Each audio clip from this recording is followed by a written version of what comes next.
The Galactic Academy of Species Research sat on the planet Narraxis, a world with 3 moons that glowed purple at night. The Academy was the best school in the whole universe for studying alien life. Students from over 300 different alien worlds came here to learn about other species. The Academy building was huge, with towers that reached into the clouds and labs that went deep underground. The walls changed colors based on the time of day, and the windows could zoom in on stars millions of miles away. In the main hall, holograms showed thousands of different planets, spinning slowly as students walked by. Klovac stood 8 feet, tall with a hard outer shell that could stop bullets. He came from the planet Vesperia, known for its warrior culture. His skin was dark blue with ridges along his arms, and his eyes could see heat signatures. Everyone at the Academy knew Klovac was strong, and he made sure nobody forgot it. "The Earth assignment seems beneath us," Klovac said, his deep voice echoing in the research lab. He poked at the hologram of Earth floating between him and his research partner. "Look how much water it has, and the gravity is so weak." Zeldra, his research partner, moved her silver hand through the hologram, making the image spin faster. She was a Lunari, with skin that looked like liquid metal and eyes that changed color with her mood. Right now, they glowed bright orange, with excitement. "That's why Earth is interesting," she said. "It's so different from our worlds. The reports say it has more types of life than any planet we've found so far. Over 8 million different species." Klovac made a sound like rocks grinding together, which was how Vesperians showed they weren't impressed. "But the main species, these humans, they're so small and soft. No claws, no armor, not even basic telepathy. How did they become the dominant species?" The lab door slid open with a soft hiss. Professor Galvax entered, his green skin wrinkled with age and wisdom. He had 6 eye stalks that moved independently, each a different shade of yellow. The professor wore the traditional red robe of senior academy staff, covered in patches showing all the planets he had visited. "That question, Klovac, is exactly why Earth makes such a good research subject," the professor said. His voice bubbled slightly because Galvaxians breathed through tubes in their throats. "Sometimes the most interesting discoveries come from unexpected places." The professor tapped a code on his wrist device, and the Earth hologram zoomed in to show forests, oceans, deserts, and cities.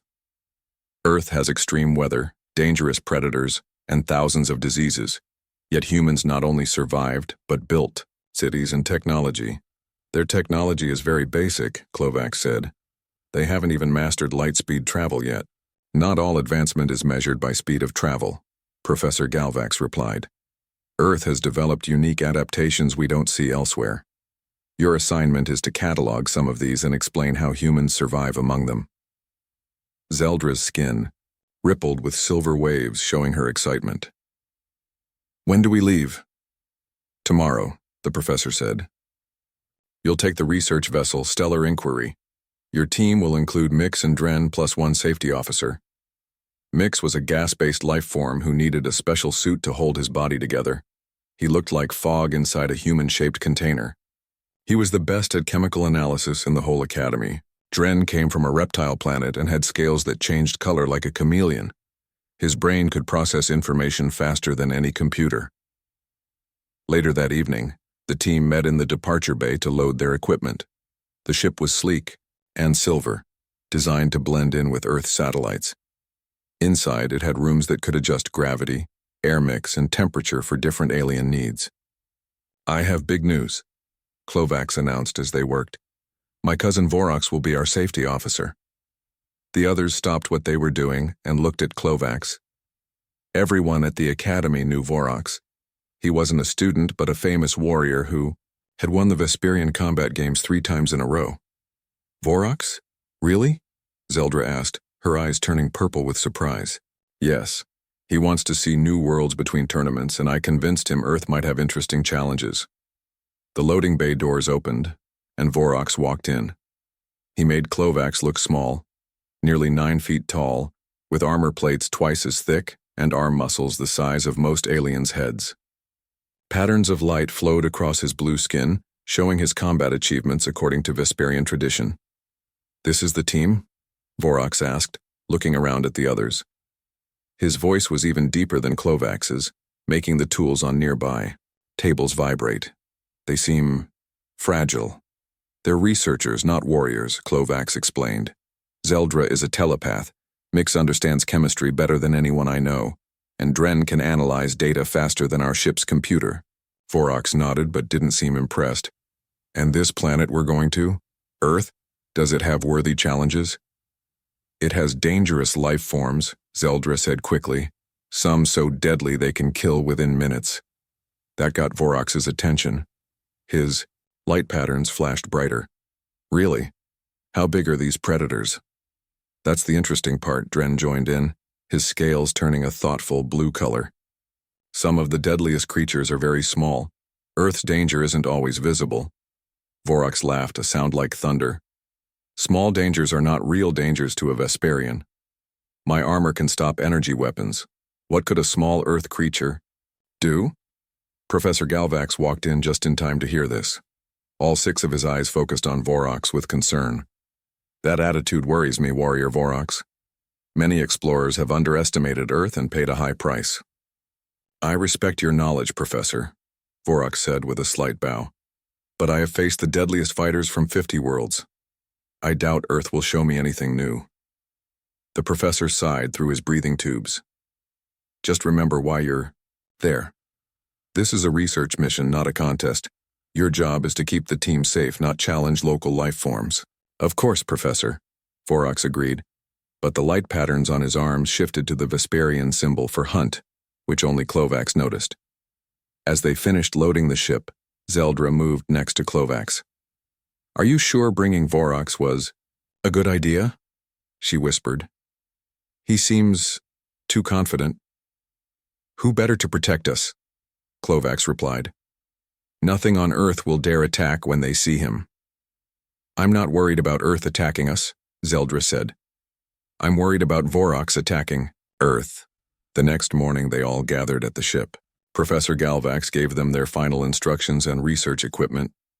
The most important was their cloaking technology, which would hide them from humans. Remember, the professor said as they prepared to board, observe only, collect samples carefully, and most importantly respect Earth's life forms no matter how small or primitive they seem. Vorox nodded along with the others, but as he turned to enter the ship he whispered to Klovax, I hope these deadly Earth creatures put up a good fight. I've been bored lately.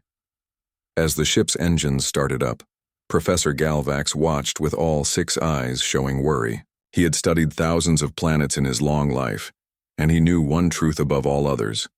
The most dangerous thing in the universe was an overconfident explorer. The Stellar Inquiry rose slowly from the launch pad, its silver hull catching the light of Naraxis's 3 moons.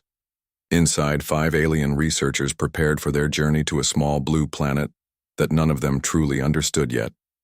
Earth waited for them, with all its wonders and dangers, including tiny spiders, whose bite could bring down even the mightiest warrior. The trip to Earth took 3 weeks. During that time, the alien team studied Earth languages, watched videos about Earth animals, and learned about human behavior. The ship's computer had lots of information about Earth because other alien researchers had visited before, always in secret. Humans don't know about alien life yet, Zeldra explained as they gathered in the ship's main room. We must stay hidden at all times. Klovax pressed buttons on the wall screen showing pictures of Earth cities. Their buildings are so small, he said, and made from such weak materials. But practical for their needs, Dren pointed out. His reptile scales shifted to a thoughtful green color. Humans adapt their surroundings instead of evolving stronger bodies. They use tools and machines to make up for their weakness. Vorox hadn't joined many of their study sessions. He spent most of his time in the ship's exercise room, keeping his muscles strong. But today he stood with them, looking at Earth through the ship's windows as they approached. It doesn't look impressive, Vorox said. Too much water. And those green patches must be plant life. No sign of advanced civilization from here. Mix floated closer to the window, his gas form swirling inside his containment suit. Water and plant life are signs of a healthy planet, he said, His voice came through speakers in his suit, sounding slightly electronic. Earth has more biodiversity than most planets we've studied. The ship's computer announced they were entering Earth orbit. Everyone went to their seats and prepared for landing. Professor Galvax's face appeared on the main screen, calling from back at the academy. "Remember your mission objectives," the professor said. "Study Earth's dangerous life forms, collect samples safely, avoid human contact at all costs. Your cloaking technology will keep your ship and yourselves invisible to human detection methods." "We understand, Professor," Zeldra said. "We've selected a landing spot in a remote forest area." "Good. Regular reports, please. And Vorox." The professor's 6 eyes all focused on the warrior. "You are there to protect, not to fight. Earth's creatures should be studied, not challenged." Vorox nodded but didn't speak. When the screen went dark, he turned to Klovax. "Your professor worries too much. What could possibly threaten us on this primitive world?" The ship landed smoothly in a forest clearing. Tall trees surrounded them, reaching up toward a blue sky. The ship's sensors tested the air, water, and soil before deciding it was safe to go outside. Everyone put on their environmental suits, which would protect them from Earth germs and keep humans from seeing them. "These suits will filter the air we breathe and keep any Earth bacteria or viruses out," Dren explained. "They also maintain our cloaking field. Humans won't see us unless we turn it off." "The suits are uncomfortable," Vorox complained as he struggled to fit his large body into his suit. "And they limit movement. How can I fight in this?" "You won't need to fight," Zeldra reminded him. "We're here to observe and collect data." They stepped out of the ship onto Earth soil for the first time. The gravity felt different. Lighter for Klovax and Vorox, heavier for Zeldra and Mix. The air smelled strange even through their filters, rich with plant life and moisture. "The oxygen levels are higher than our simulations said," Mix noted, adjusting settings on his suit. "And there are thousands of different microorganisms in just this small area. Look at these trees," Zeldra said, walking up to a massive redwood that towered above them. "They're enormous." Vorox pushed against the tree trunk with his hand. "But not alive in the way we define life. No awareness, no defense mechanisms. On my world, even plants can fight back." Dren was setting up their research equipment, small devices that would record everything around them. Sounds, smells, movements, and even tiny life forms too small to see. "Earth's defense mechanisms are often chemical rather than physical," he explained. "Some plants here are poisonous to touch or eat." Klovax helped unpack their sample collection tools. "Professor Galvax will want specimens of the most dangerous species we can safely collect." "Earth animals can't be that dangerous," Vorox said, looking around at the peaceful forest. "I don't see any threats here." Just then, they heard a sound behind them. Branches breaking, leaves rustling. Something was coming through the forest toward them. They all froze, unsure what to expect. A human stepped into the clearing. He wore green clothes and a hat and carried a small bag on his back. He stopped suddenly when he saw the aliens, his mouth opening in surprise. "Our cloaking technology has failed," Zeldra whispered in alarm. "He can see us." For a few moments, nobody moved. The human stared at them, and they stared back. Then, instead of running away in fear as they expected, the human slowly raised his hand in a greeting gesture. "Hi there," he said in a calm voice. "I'm Alan, park ranger. You folks are not from around here, are you?" The aliens looked at each other, unsure how to respond. Their training hadn't prepared them for being discovered so quickly. "We come in peace," Zeldra finally said, using the Earth language they had practiced. "We are researchers." The human named Alan nodded slowly. "Researchers. From not Earth, obviously." He didn't seem as frightened as they expected. "Well, this is unexpected." "You are not afraid?" Klovax asked, confused by the human's calm reaction.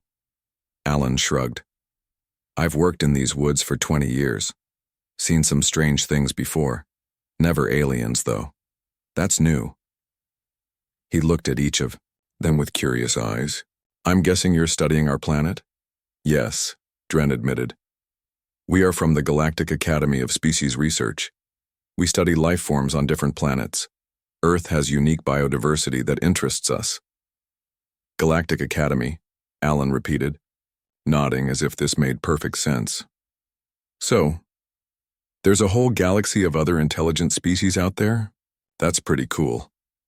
Vorak stepped forward, towering over the human. You are very calm for someone meeting aliens for the first time. Alan looked up at Vorax without showing fear. Panicking wouldn't help much, would it? Besides, if you wanted to hurt me, you probably would have done it already. Their communication devices buzzed. Professor Galvax was calling from the academy. Zeldra answered, knowing the professor would be upset about the contact with a human. We've had an unexpected development, she explained quickly. Our cloaking technology malfunctioned, and we've been seen by a human. This is most unfortunate, the professor said, his breathing tubes making bubbling sounds of distress. You must return to the ship immediately. Wait, Dren interrupted. The human is showing no fear. He seems interested in helping our research. Having a local guide could be valuable. There was a long pause before the professor spoke again.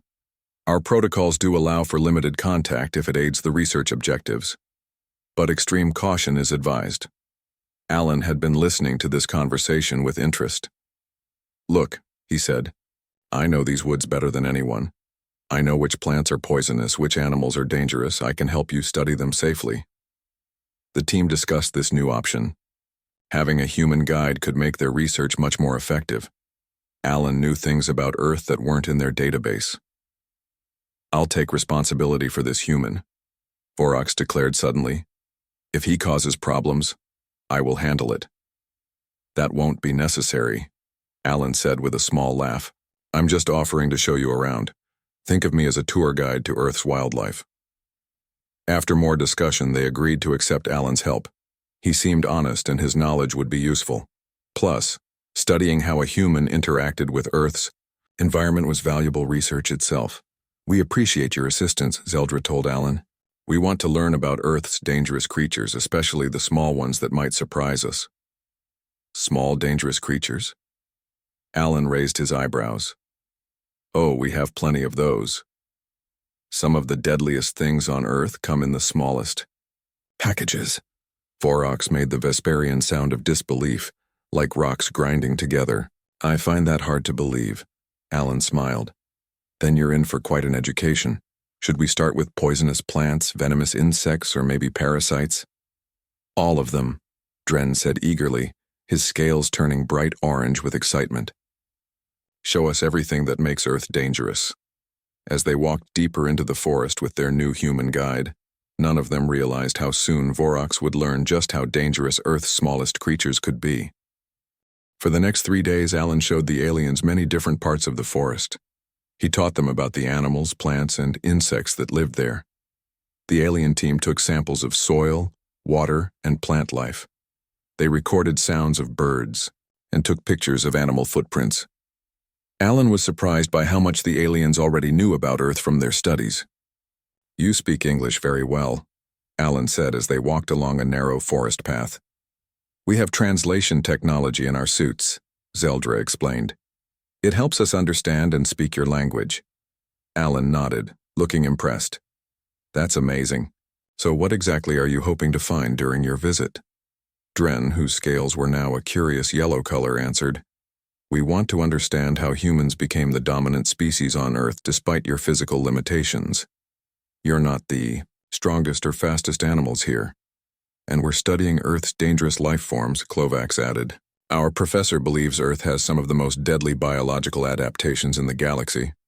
Alan stopped walking and pointed to a small plant with 3 leaves. Like that, for example. That's poison ivy. Touch it with bare skin and you'll get a painful, itchy rash that can last for weeks. Mix floated closer to examine the plant, the gas inside his suit swirling with interest. A chemical defense mechanism. Fascinating. There are lots of plants like that here, Alan continued. Some can cause burns, blindness, or even death if eaten. They continued walking until they reached a small stream.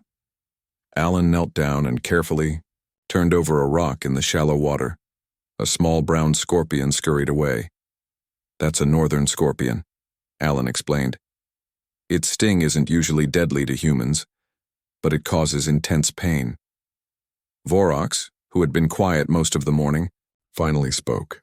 These defenses seem designed for small creatures to fight other small creatures. They would not work against someone my size. Alan looked up at the massive alien warrior. Don't be so sure. Size isn't everything in nature. Often the smallest creatures have the most potent weapons. They moved deeper into the forest, and Alan showed them more of Earth's dangerous life. He pointed out a rattlesnake sunning itself on a rock, explained how bee stings could kill humans who were allergic to them, and showed them plants that could cause severe stomach pain if eaten. Zeldra recorded everything with their research equipment. The variety of defense mechanisms is impressive, she said. On my world, most predators use physical strength or mental abilities to hunt. Here, so many creatures use poison. Poison is an efficient weapon, Alan replied. It lets small animals defend themselves against much larger threats. The group stopped in a sunny clearing to rest and organize their samples. Vorox seemed increasingly bored with the tour. Where are the truly dangerous creatures you promised? Vorox asked Alan. So far, I've seen nothing that could threaten a Vesperian warrior. Alan wiped sweat from his forehead. Believe me, Earth has plenty of deadly things, but many of them are small or hidden. That's what makes them dangerous. You don't see them coming. Like what? Vorox challenged. Alan thought for a moment. Well, there are venomous snakes that can kill a human in hours, poison dart frogs so toxic that touching one can be fatal, box jellyfish whose sting causes such intense pain that people have drowned because they couldn't swim back to shore. The alien team listened with growing interest, but Vorox still looked unimpressed. These all sound like threats to humans, Vorox said. Humans are fragile. My exoskeleton would protect me from stings and bites, and our bodies process chemicals differently than yours. Alan shrugged. Maybe, but I wouldn't test that theory if I were you. Evolution has had billions of years to perfect these toxins. As they continued their exploration, Alan led them to a different part of the forest. The trees here were closer together, and the ground was covered with ferns and moss. It was cooler and damper in this area. This is one of my favorite spots, Alan said, his voice getting quieter. It's full of amazing small life. You have to look closely to see it. He knelt down between two ferns and pointed to something almost invisible. The aliens gathered around, using the vision enhancements in their suits to see what Alan was showing.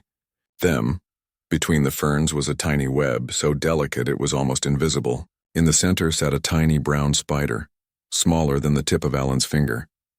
This, Alan said with respect in his voice, is Patu Digwa, one of the smallest spiders in the world. Its body is less than 0.5 millimeter wide. Dren was fascinated. His scales turned bright orange, showing his excitement. Such a small creature built this complex web. How does it survive? It's perfectly adapted to its environment, Alan explained. It doesn't need to be bigger. Being small helps it hide from predators and find food in places larger spiders can't go. Vorox bent down to look at the tiny spider. This is what you want to show us? I can barely see it without enhancing my vision. This speck could not harm anything larger than an insect. Size isn't everything, Alan said again. Some of the deadliest spiders on Earth are quite small. Not this one specifically, but others. Like what? Vorox asked, clearly challenging Alan. Well, there's the Brazilian wandering spider, considered the most venomous spider in the world. Its venom attacks the nervous system and can cause death. Or the Sydney funnel web spider, whose venom can kill in under an hour without treatment. Klovac seemed impressed. These sound like efficient predators. They are, Alan agreed. Spiders have been on Earth for over 300 million years. They've had plenty of time to perfect their hunting techniques and venom. Vorox stood up to his full height, towering over Alan. I would like to see one of these deadly spiders. Not this tiny speck, but one of the dangerous ones you mentioned. Alan frowned. That wouldn't be safe. We observe dangerous creatures from a distance for good reason. Are you worried for my safety? Vorox asked, his voice showing he found this idea funny. I assure you, no Earth creature can harm me. Vorox, Zeldra warned. Remember, our mission is to observe and study, not to interact with potentially dangerous life forms. What better way to study than to see these defenses in action, Vorox argued. I volunteer to test how effective these Earth toxins are against Vesperian physiology. Alan shook his head firmly. That's not how we conduct research on Earth. It would be completely irresponsible of me to put you in contact with something that could potentially harm you. So you admit these creatures might harm even me? Vorox asked, his light patterns flashing with what the others recognized as excitement. I don't know, Alan answered honestly. Your biology is different from ours. But some toxins work on fundamental aspects of nervous systems that might be similar across species. It's not worth the risk. Vorox made the Vesperian sound of challenge, a deep rumbling noise. I think you exaggerate the danger. Perhaps these creatures are deadly to humans because humans are weak. The other aliens could see Alan was getting frustrated. He stood his ground despite being half Vorox's size. Fine, Alan finally said. Tomorrow I'll show you something more impressive. There's an area where we might find Sydney funnel web spiders.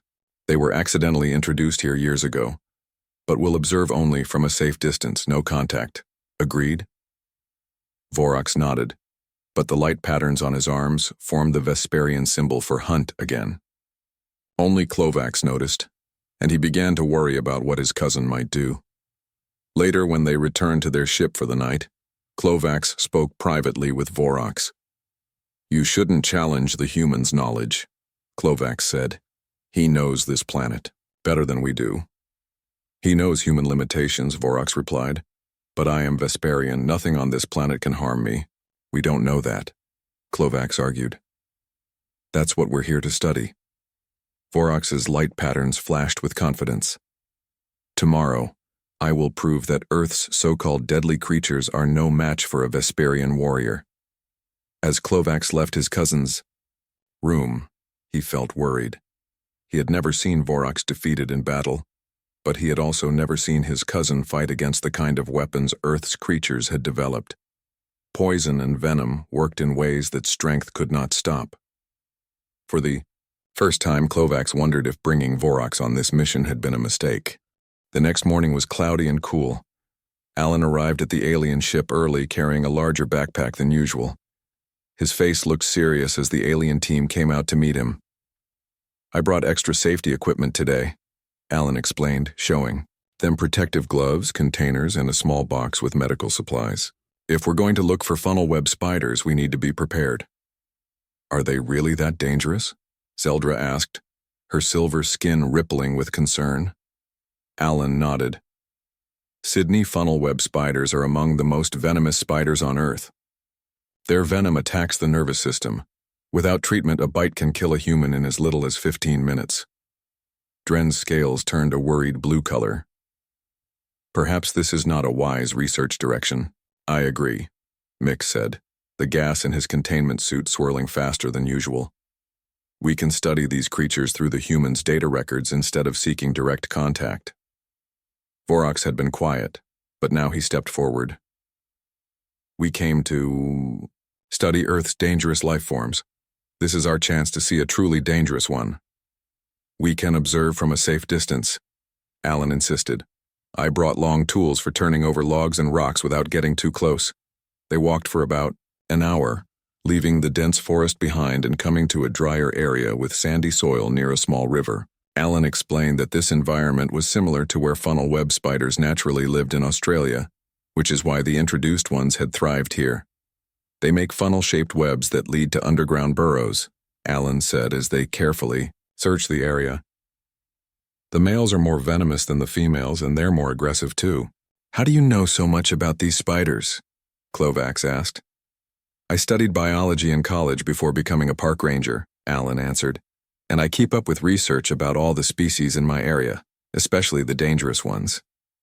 He stopped walking and pointed to a spot under a small bush. There, see that web structure? That might be what we're looking for. The aliens looked where Alan was pointing. There was a sheet-like web with a funnel leading into a hole in the ground. Alan took a long tool from his backpack, a metal rod, with a flat end. "Stand back," he warned. "I'm going to see if anyone's home." Very carefully, Alan used the tool to gently probe around the edge of the web. For a moment, nothing happened. Then a black spider about 2 inches long rushed out of the hole, its front legs raised in a threatening position.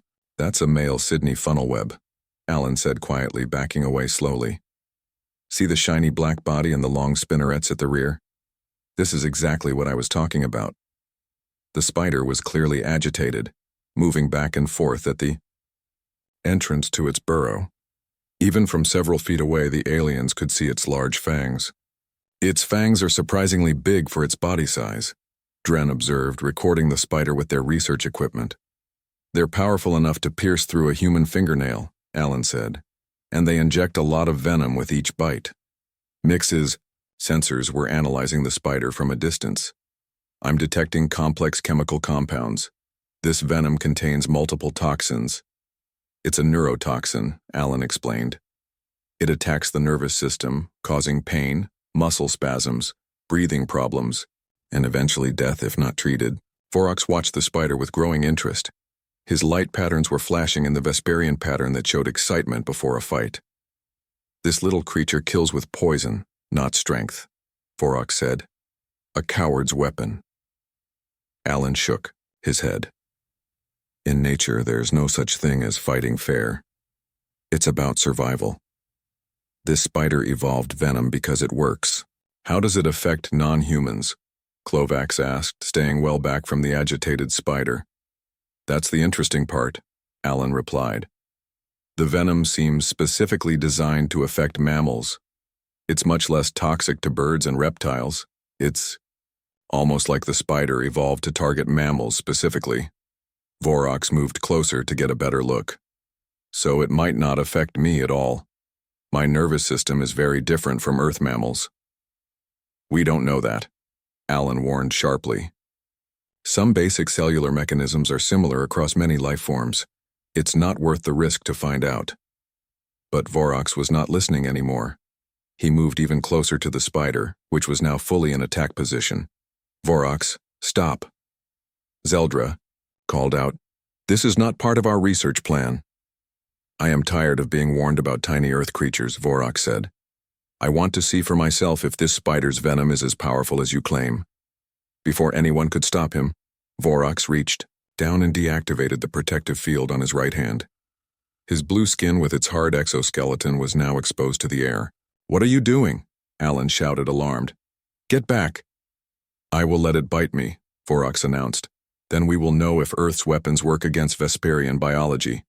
"No." Klovax moved forward to stop his cousin, but he was too late. Vorox reached his exposed hand toward the spider. The angry arachnid didn't hesitate. It jumped forward and sank its fangs into Vorox's finger. For a moment, everything was still. Vorox stood motionless, looking at the spider hanging from his finger by its fangs. Then he laughed. "See? I feel nothing. Your Earth creature is no match for—" He stopped mid-sentence. The light patterns on his arm began flashing wildly, changing from their normal blue to an alarming purple color. "Something's wrong," Vorox said, his deep voice suddenly uncertain. "My hand. I can't feel my hand." The spider dropped off and scurried back to its burrow. Vorox stared at his hand, which was starting to shake. Then the shaking spread up. "His arm! Help him!" Klovax shouted as Vorox stumbled backwards. Alan rushed forward, opening his medical kit. "Lay him down, quickly!" Zeldra and Klovax helped lower Vorox to the ground. His whole body was shaking now, and the light patterns all over his skin were flashing chaotically. "I can't breathe," Vorox gasped. His eyes were wide with fear, an emotion none of them had ever seen in the mighty warrior before. Alan pulled a syringe from his medical kit. "This is antivenin. It might help, but I don't know if it will work on his alien biology." "Do it," Klovax urged. "He's getting worse." Alan injected the antivenin into Vorox's arm near the bite site. "We need to get him back to your ship. He..." Needs more help than I can give him here. Dren was already calling the ship, preparing the medical bay. Mix floated close to Vorox, his sensors analyzing the warrior's condition. His neural patterns are destabilizing, Mix reported. The venom is attacking his nervous system just as it would a human's. But how?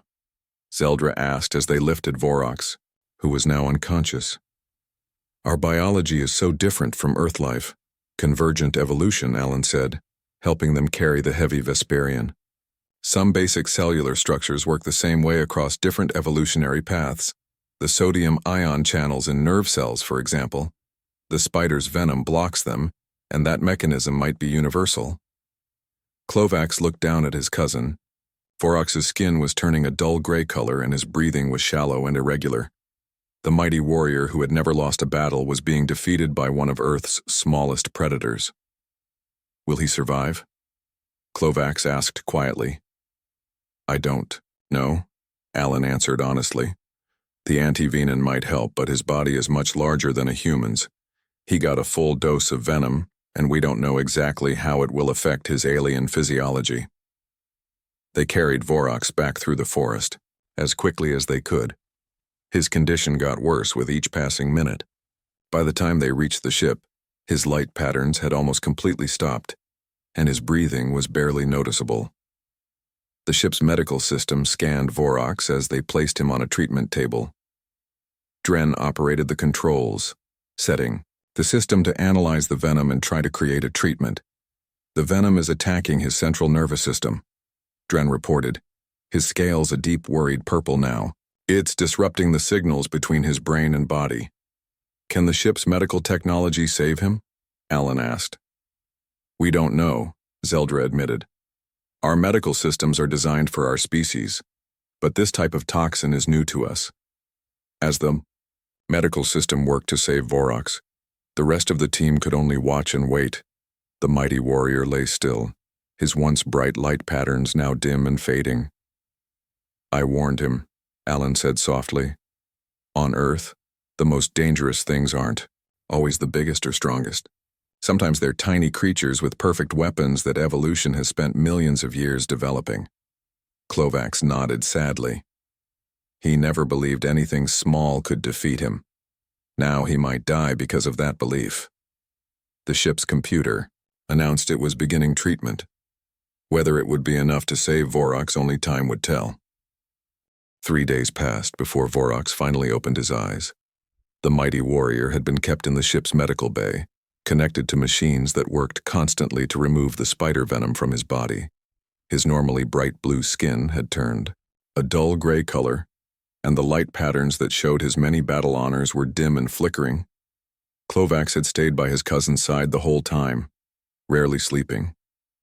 When Vorox finally woke up, Klovax immediately called the others. He's awake, Klovax announced as Zeldra, Dren, Mix, and Alan hurried into the medical bay. Vorox looked around the room slowly. His movements were weak and shaky, very different from his usual confident strength. He tried to speak but could only make a rough whisper. What happened to me? Alan stepped forward. The spider venom attacked your nervous system. It affected you almost the same way it would affect a human. But how? Vorox asked, his voice slightly stronger now. My biology is nothing like yours. Dren, whose scales were now a calm blue color, explained, We've been studying this while you recovered. It seems that some basic cellular structures are similar across many life forms in the galaxy. The spider venom attacks ion channels in nerve cells. These channels work the same way in many different species. The venom evolved to target a fundamental aspect of nervous system function, Zeldra added. Something so basic that it predates our different evolutionary paths by billions of years. Vorox slowly raised his hand to look at the spot where the spider had bitten him. There was still a dark mark on his blue skin. Such a tiny creature, he said quietly. I never believed it could harm me. You're lucky to be alive, Alan told him. The combination of the anti-venin I gave you and your ship's medical technology saved you. The venom dose would have killed a human almost instantly. Professor Galvax's face appeared on the medical bay's screen. The professor had been updated daily on Vorox's condition and the team's research findings. "Warrior Vorox," the professor said, his 6 eyes showing concern. "I am relieved to see you conscious. How do you feel?" "Weak," Vorox admitted. "I cannot move my legs properly, and my arms shake when I try to lift them. The medical system says you will recover, but it will take time," Professor Galvac said. "The experience, while dangerous, has provided valuable research data. We now know that certain Earth toxins can affect species from across the galaxy due to shared fundamental biology." Over the next few days, Vorox slowly regained his strength. He could sit up in bed and eventually stand for short periods. The light patterns on his skin began to glow a bit brighter. But he was different now. The pride and overconfidence were gone. He watched and listened when Alan spoke about Earth's creatures, never interrupting or dismissing the information. 1 week after the spider bite, the team gathered in the main room of the ship. It was time to prepare their research report for the Academy. "Our mission was to study Earth's dangerous life forms," Zeldra said. "I think we have certainly done that." "Yes," Dren agreed, though not in the way we planned. His scales shifted to a thoughtful green color. Mix floated near the screen where they were organizing their findings. "We have collected data on over 50 potentially dangerous Earth species, but the funnel web spider interaction has provided our most significant insights." Alan had been invited to help with the report. "What's most interesting to me," he said, "is how this shows connections between life forms from different planets. Even though we evolved separately, we share some basic biological mechanisms. It makes sense when you think about it," Dren added. "Life throughout the galaxy likely started with similar basic building blocks. The fundamental ways cells work might be universal." Vorox, who was sitting in a specially designed chair that supported his still recovering body, spoke up. "I have learned that true power is not always visible. On my world, strength is obvious. It shows in size and physical ability. But here on Earth, deadly power can hide in the smallest creatures." Professor Galvax appeared on the main screen again. "Your findings will change how we understand interspecies biology across the galaxy. This could be important for future exploration and medical research. We should title our report Microfauna Defense Mechanisms: Earth's Evolutionary Approach to Survival," Zeldra suggested. Everyone agreed this was a good title. As they worked on the report, Alan asked a question that had been on his mind. "There's something I still don't understand. How have humans survived on Earth with all these dangers? We don't have exoskeletons or advanced technology like yours." Vorox, who had been quietly listening, answered before the others could. "I believe I know. Humans have adapted by learning and sharing knowledge. You teach each child which plants and animals are dangerous. You develop treatments for poisons. You respect nature's power rather than trying to defeat it with strength." Alan nodded, surprised by Vorox's insight. "That's exactly right. Our advantage isn't physical. It's our ability to learn and pass down knowledge." The final day of the alien team's visit arrived. They had completed their research report, collected all their samples, and prepared their ship for the journey home. Alan came to say goodbye. "It's been an amazing experience meeting you all," Alan said. "I hope your academy finds our planet's biology as fascinating as you do." "Oh, they will," Zeldra assured him. "Our report will change how the academy views Earth. It will become a high-priority research destination." Vorox, who could now walk with help from a support device, approached Alan. He held out a small metal object, a disc with Vesperian symbols engraved on it. "This is an honor medallion from my world," Vorox explained. "We give it to those who teach us important lessons. You have taught me that true strength comes in many forms." Alan accepted the gift with surprise. "Thank you. I was just doing my job as a guide." "You were more than a guide," Vorox said. "You showed us Earth's true nature, and you saved my life." As the aliens prepared to board their ship, Klovax had one last question for Alan. "Will you tell other humans about us?" Alan thought for a moment before answering. "I don't think so. No one would believe me anyway." Some things are better kept as personal knowledge. The team said their final goodbyes and entered the ship. As the door closed, they took one last look at Alan standing at the edge of the forest clearing, waving to them, the human who had taught them so much about his planet. The ship rose slowly into the air, its engines quiet due to advanced technology. As it ascended toward space, Alan watched until it disappeared into the clouds.